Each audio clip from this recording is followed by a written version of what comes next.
भारत जंग में 5 भारतीय तैयारे तबाह हुए। अमरीकी सदर ट्रंप ने तस्दीक कर दी।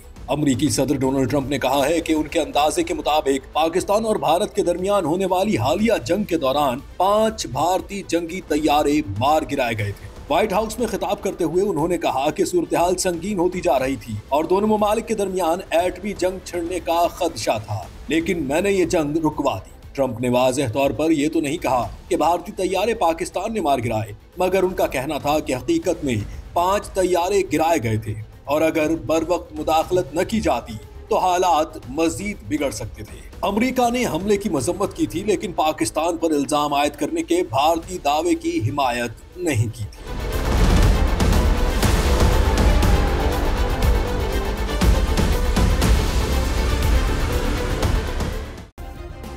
सब्सक्राइब करें और बेल दबाएं ताकि कोई खबर रह न जाए।